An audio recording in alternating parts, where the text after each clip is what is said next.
Ito naman kasi alam ko lalo na hindi lang naman ata sa Pilipinas, sa buong mundo naman ata, 'di ba? Parang yung notion ba na yung mga sa art wala masyadong pera at wala masyadong opportunities.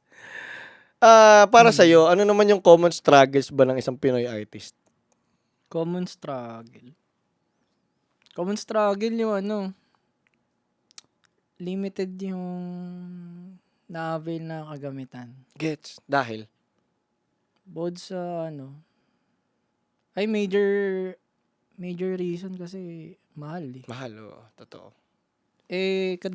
Kadalasan ng ano, mga creative na tao, mga artist. Mm. At pinanganak silang ano, may skill, talent. Mm. Pero di kasi lahat may ano, may pera para Totoo yan, totoo yan. mag-pursue. Kaya ang ginagawa nila, lumilipat sila ng ano, ibang path. Ibang linya, totoo Oo. yun. Tapos, yun, yung mga nakapaligid din sa ano, sa mga ganong artist. Mm. Sa environment nila.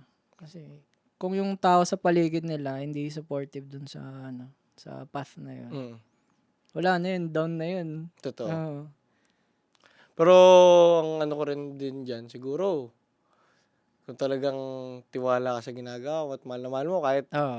kahit wala pa nagtitiwala sa'yo parang kung ikaw nagtitiwala ka na sa sarili mo iba na yung power nun, eh. Yun Yun, pala, oo.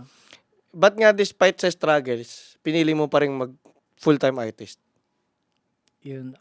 Isa pa kasing dahilan sa iba, may skill sila pero wala silang passion Gets, dun oo. sa ano, path na yun. Ako kasi, matigas ulo ko eh. Trip na trip ko yung mag-drawing eh. Ano eh, nakakatawa eh. Parang, yun, nagugulat na lang din ako siguro na ano, sinuportahan ako ng nanay ko sa ano, Mm. pag-art. Pero dati kasi nung At saka senior, nasa dugo niya yung artist, eh, 'di ba? Oo. Pero si mama kasi teacher yun eh, ewan Oo. ko ba't ano eh. Pero nung senior high kasi parang nag-safety ako na ano, na course. Mm. Ano siya, automotive. Hmm. Para kahit di mag-work yung sa Mm. art, yun may patutunguhan ako. Tas nag-aano ako ng TESDA, yun. Ang galing. Tsaka pero at the same time ang ganda kasi ginawa mo yun, nag-plan B ka pero at the same time tinuloy mo pa rin yung plan A mo. Oo.